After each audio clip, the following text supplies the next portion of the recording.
Muy buenas noches, comunidad. Antes de iniciar, no puedo hacer otra cosa sino agradecer el impresionante apoyo que ha tenido mi primer libro, este libro llamado también Relatos de la Noche, al que han llevado a agotarse en varias librerías y también en distintos días a colocarse como el segundo más vendido en Amazon México. Jamás creí que iba a tener esta respuesta y espero que les esté gustando este libro de terror que también está lleno de melancolía, que representa mucho de cómo yo veo el horror y hasta el oficio de contar historias. Pero ahora pasamos precisamente a eso, a un episodio de historias de fantasmas, de lo paranormal y de lo inexplicable.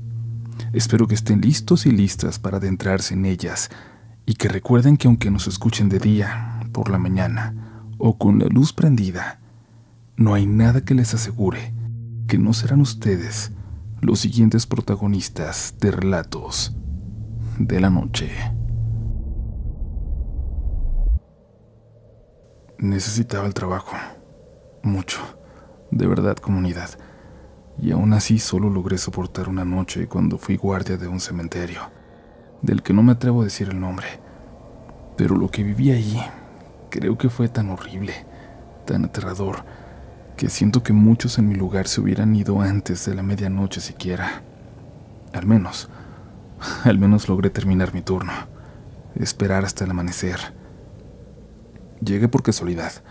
Para nada es que estuviera buscando ese tipo de empleo, pero cuando salí de la universidad con una licenciatura en diseño gráfico en mi espalda, me di cuenta de lo difícil que iba a ser encontrar trabajo. Mandé mi portafolio a tantos lugares que perdí la cuenta. Solicité trabajo en los lugares donde había hecho prácticas, hablé con amigos, y lo único que conseguía eran pequeñas comisiones que me permitían seguir transportándome para buscar algo estable. Mi tía, con quien vivía, y que desde niño fue como mi mamá, no me presionaba. Me decía que ahí siempre tendría techo y comida no me iba a faltar, pero yo me sentía desesperado. Quería ahora yo ayudarle, demostrarle que todo había valido la pena. Y bueno, sobre todo porque ella me advirtió de lo difícil que sería esa carrera ya en el campo laboral. Decidí que si no podía ayudarle, lo menos que podía hacer era dejar de aceptar su apoyo económico. Con el techo era suficiente, con algo de desayunar y con la cena. ¿Cuánta gente no querría ya esa libertad, ese privilegio para seguir buscando algo? Así que al menos no acepté un solo centavo, y cuando salí a buscar chamba, pues ni modo. La mayoría de las veces no había para comprar algo de comer, y tocaba aguantar el hambre. Pronto dejé de buscar trabajos solo de lo referente a mi carrera, y regresé a hacerlo en supermercados, en tiendas, en restaurantes de comida rápida, pero eran vacaciones de verano, y un montón de estudiantes ya habían ocupado esos puestos que siempre están disponibles en momentos así. Parecía que todo me estaba saliendo mal. No lograba conseguir absolutamente nada. Fue entonces cuando recibí una llamada del señor Ociel, un amigo de mi tío Román, esposo de mi tía Soledad con quien vivo, de quien no sabemos nada desde hace 15 años. Ociel siempre estuvo muy cercano a nosotros desde la desaparición de mi tío, y mi tía le había contado que yo no encontraba trabajo. Me dijo que un amigo suyo, un guardia del cementerio, le dijo que se habían quedado sin relevo para la noche y que se lo estaban repartiendo entre los dos que hay en el día, que necesitaban a alguien urgente, y fue ahí cuando pensó en mí. Mi tía le dijo que ya no le aceptaba dinero y, bueno, era un empleo que me iba a dar algunos pesos y me iba a dejar la mañana y la tarde libre para seguir buscando algo más formal, algo que tuviera que ver con mi carrera. Me dijo que según le dijeron, hasta me podía dormir ahí y despertar para hacer alguna ronda. Era un trabajo fácil, según él. Ser velador en un panteón era mucho más sencillo que en otros lugares, a pesar de lo que la gente pueda pensar. Me llevó a ver a su amigo, quien me presentó a la administración, y aún sin terminar de revisar mi carta de recomendación, me dijeron que me presentara esa misma noche para mi primer turno. Y yo fui corriendo a mi casa, feliz, a dejar mis cosas y prepararme para esa noche, a las 8, cuando me presenté a ese cementerio con una sonrisa y satisfecho de encontrar algo aunque fuera temporal. Ni siquiera me dieron muchas instrucciones. Era un trabajo sumamente fácil, pero recuerdo que fue muy notoria para mí la frase con la que me recibieron. El primer día es el más difícil. No te vayas a preocupar. Antes de despedirse, el guardia que dejaba el turno, feliz de ya no doblar, me dijo que si veía niños jugando no me fuera a asustar, que en días viernes como ese no era nada raro que se metieran los niños que vivían en esa calle, porque había varios huecos en la barda que tenían meses ya reparándose sin saber cuándo por fin se iban a terminar.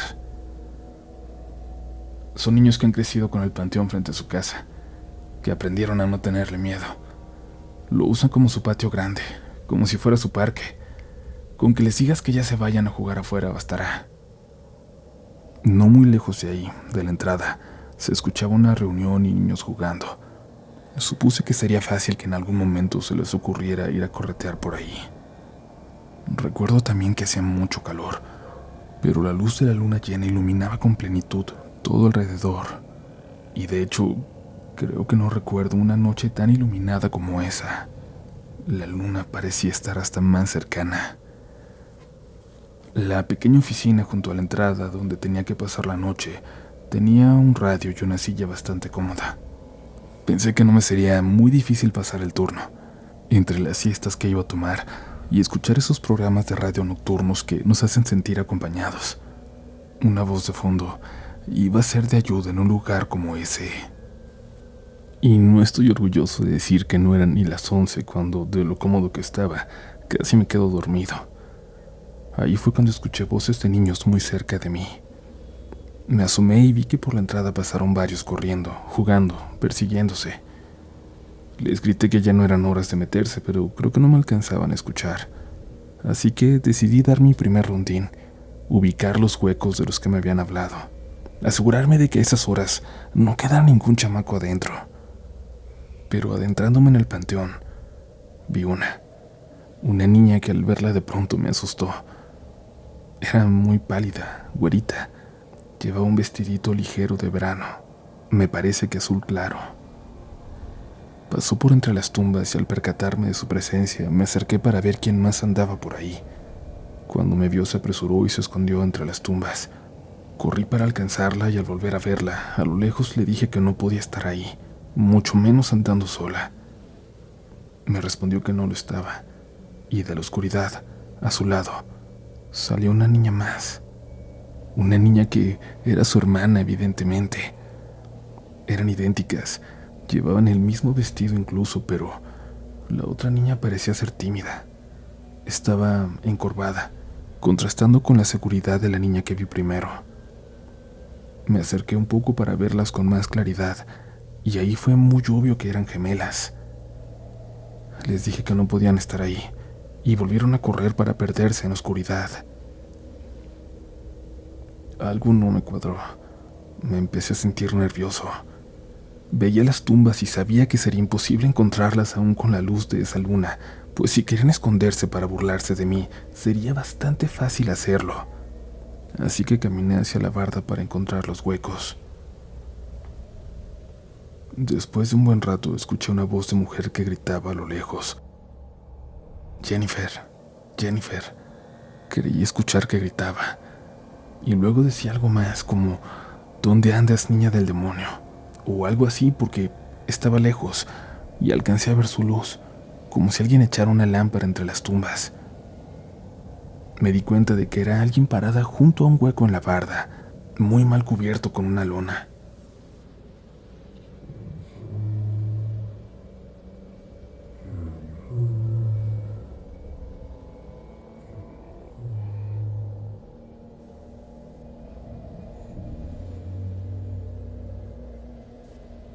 Y casi al mismo tiempo detrás de mí, de lo profundo del panteón, otra voz también llamaba.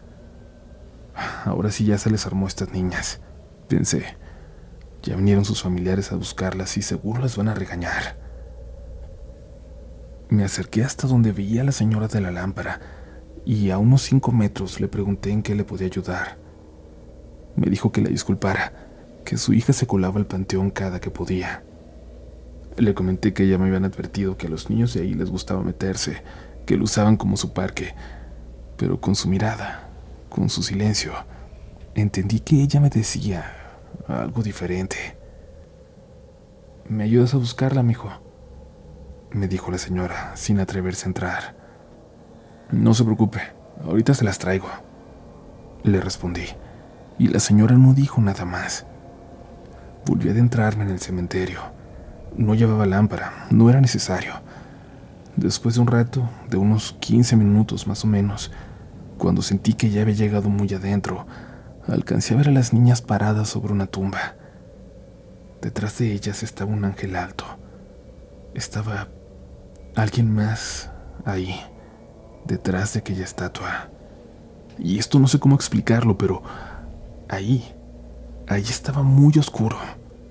Algo no me dejaba ver.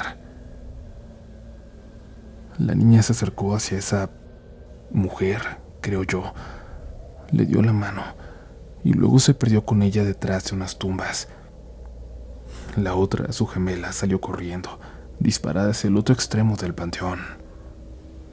Yo corrí tras ella lo más rápido que pude sin tropezarme, saltando entre las tumbas. Apenas pude seguirle el paso. Solo veía cómo le volaba aquel vestido de verano, como si flotara. La luz detrás de la lona se apagó y la niña se arrastró rápido debajo de ella para salir del panteón. Yo me acerqué hasta ahí para hablarle a la señora, para gritarles desde adentro. Oiga, señora, ¿todo bien? ¿Están bien? Sí, hijo, ya nos vamos, disculpa. Yo la regaño para que no vuelva a pasar, me contestó. Señora, pero... ¿y la otra? ¿No había nadie con ella? ¿Qué pasó? Detrás de la lona solo hubo silencio. Por un momento, de verdad, por un momento sentí que estaba hablando con un fantasma, que no habría nadie detrás. Me armé de valor y levanté la lona.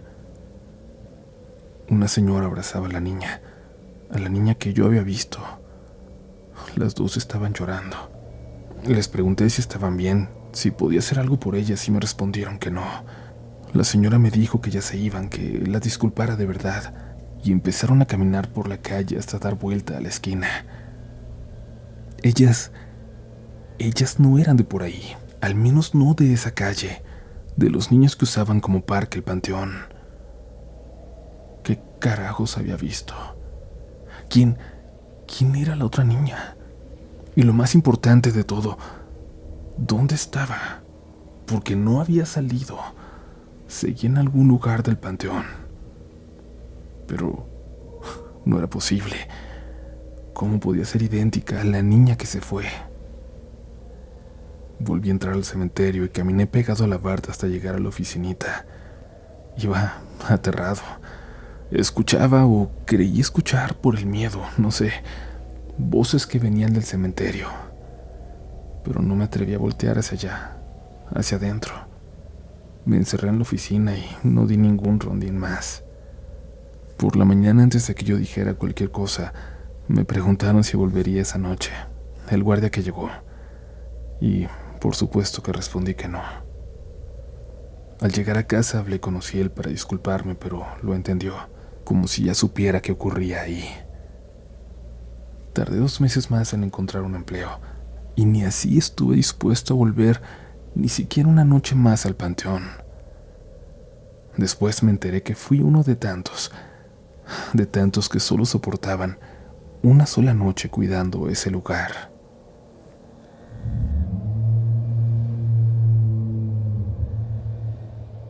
Muchas gracias por llegar hasta aquí.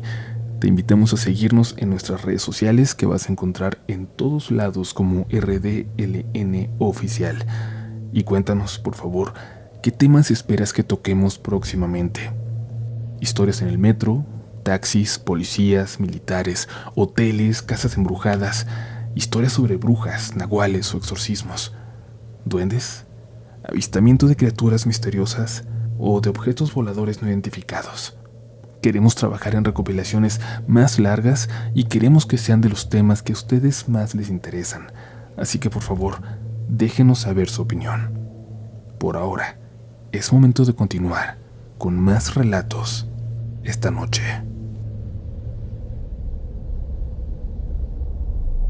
Por cuestiones de un trabajo me tocó viajar a un lugar muy alejado, en la sierra. La ciudad más próxima, sin contar pueblos, debía estar a unas 8 horas entre caminos difíciles de transitar. Así, así de alejado de todo se encuentra aquel lugar. Para allá solo se acerca un pequeño transporte público con un solo viaje al día y sale a las 5 de la mañana. Es claro que por eso quienes íbamos aquí al trabajo nos teníamos que quedar allá, en un conjunto de cabañas muy pequeñas donde nos acomodábamos. Y cuando digo pequeñas, son realmente pequeñas, de 2 metros por 2 metros, por lo que solo cabíamos una persona por cabaña. El único baño lo teníamos a unos 15 metros de distancia, lo cual se volvía bastante incómodo por las madrugadas. Al llegar supimos que tendríamos que quedarnos más días de los pensados, por lo que tuvimos que prepararnos para pasar 2 semanas por allá, alejados de todo, de la civilización que conocemos y a la que estamos tan acostumbrados, sin comunicación. Por las mañanas salíamos a comunidades cercanas y pasábamos así todo el día hasta las 6 de la tarde, más o menos, cuando regresábamos a las cabañas a descansar. Nos turnábamos para bañarnos, cenábamos y finalmente cada quien se retiraba a su pequeño cuarto. Pero una de esas noches, cuando ya teníamos algunos días ahí, comencé a escuchar algo allá afuera, en la oscuridad absoluta de aquella madrugada.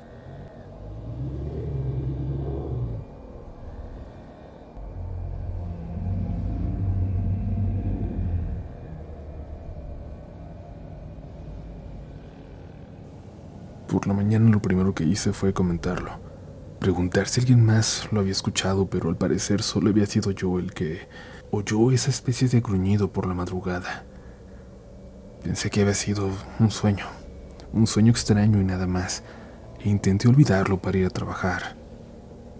Regresamos esa tarde, tomé mi turno para bañarme, cenamos como todas las noches y de nueva cuenta nos fuimos a dormir.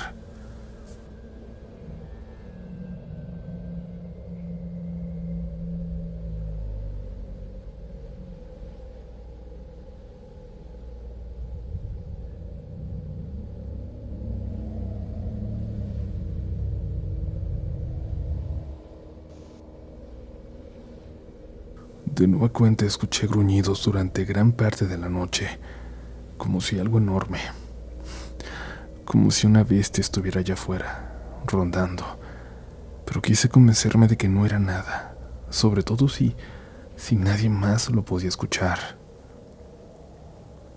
La diferencia fue que algo ocurrió esa noche, algo que nos contarían hasta la mañana siguiente y que tenía que ver con un fuerte portazo que escuchamos, ahí sí, todos en la madrugada. Uno de mis compañeros había salido al baño, apurando el paso porque detestaba estar en medio de aquella oscuridad. ¿Y quién no?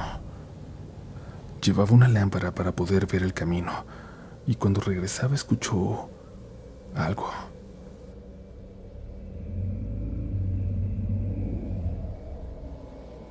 Esperando como cerca de las cabañas.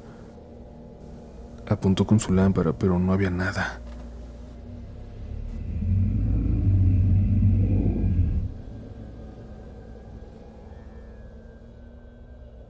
Luego lo escuchó detrás, luego de una dirección para inmediatamente cambiar a otra, y a otra, y a otra. Por más que quisiera explicarlo, sabía que eso no era un perro.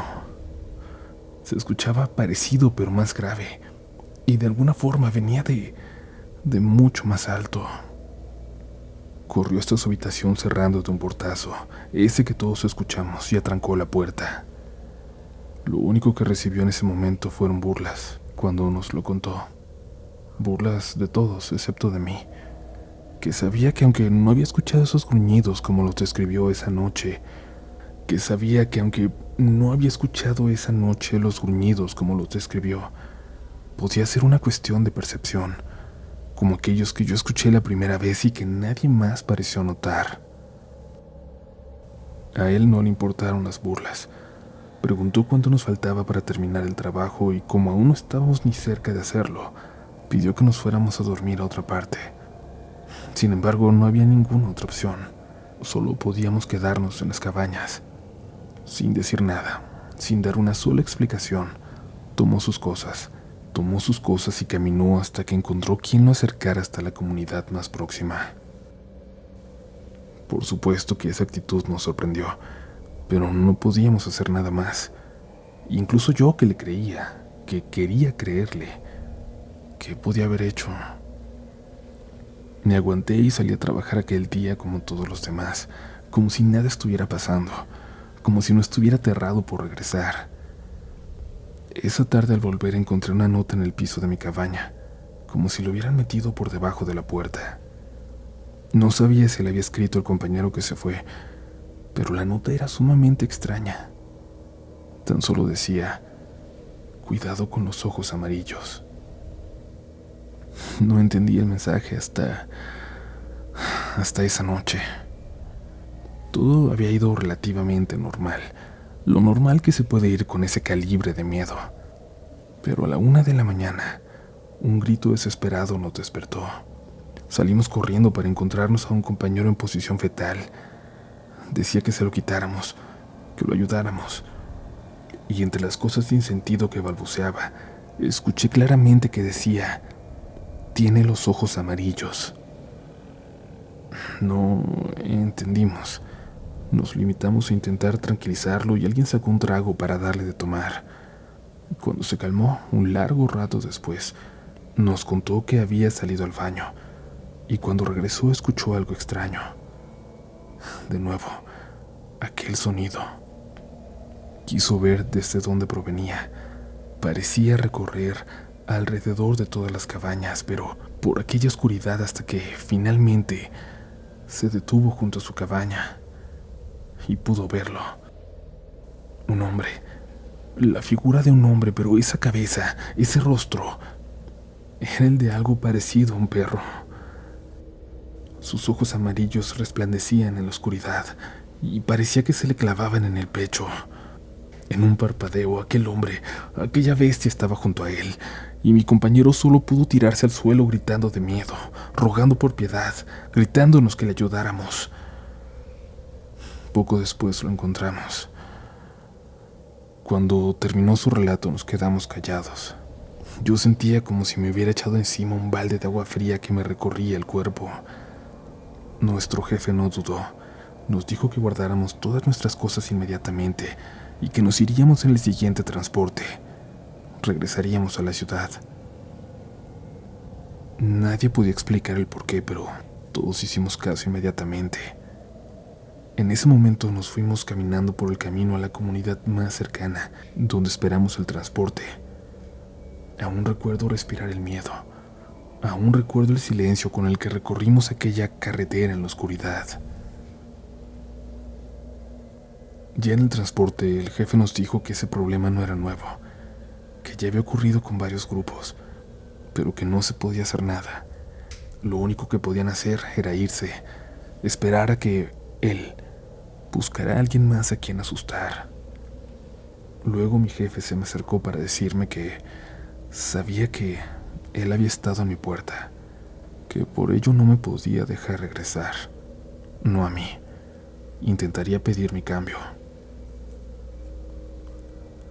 Cuando regresamos a la ciudad nos dieron unos días de descanso. Nos dijeron que nos avisarían cuando fuera hora de volver. Pero en aquel entonces, el anuncio que recibimos vino de las noticias.